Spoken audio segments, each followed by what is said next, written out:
ल है साथीहरू, आज चाहिँ हामी तल्लो गाउँतिर हिँडेको। तल एकजना दाइकोमा काम छ। हामी 6-7जनाको टिम छौँ।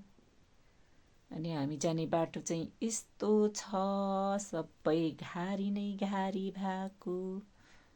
कस्तो धेरै घारी भएछ, यहाँ मान्छे आज हिँड्छन् भनेर फाँडी बाँधिदिनु भएको रहेछ। जे होस्, फाँडेर अलिक सजिलो भएको छ। अहिले त जङ्गलतिर सबै घारी पलाएको रहेछ। यो गोरेटो बाटो त सबै छोपिसकेको छ हाम्रो गाउँतिर त। तपाईँहरूकोतिर कस्तो छ?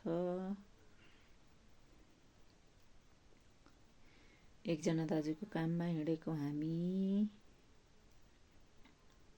हामीलाई त्यस्तै 45 मिनट जति लाग्छ होला तल पुग्न। हामी 6-7जनाको टिम लखर लखर जाँदैछौँ। बाटोको अवस्था यस्तो छ, साइडमा चाहिँ कुलो हो, पक्की कुलो बनाएको। हाम्रो चाहिँ खेत छ नि त यता तलतिर, त्यही भएर अनि खेतमा पानी लाउनु चाहिँ माथिबाट झर्नुपर्छ। बेलुकी नै गएर, राति भनौँ न, गएर अनि त्यहाँदेखि अब माथि मुहानदेखि पानी झर्दा खेतमा पुर्याउनुको लागि त्यस्तै 3 घन्टा 3.5 घन्टा लाग्छ। अनि कुलो चाहिँ पक्की बनाएको छ रहेछ, पहिला त थिएन।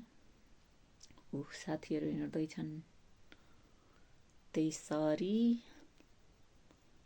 अनि म चाहिँ पछि पछि बसेर भिडियो बनाउँदै हिँड्दैछु। हाम्रो गाउँतिरको गोरेटो बाटो यस्तो छ।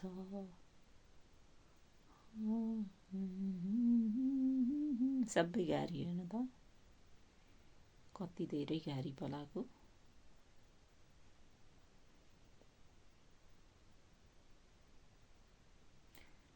ढुङ्गा घारी सबै मिसिएको छ। अप्ठ्यारो बाटो, सजिलो बाटो, खोइ कस्तो।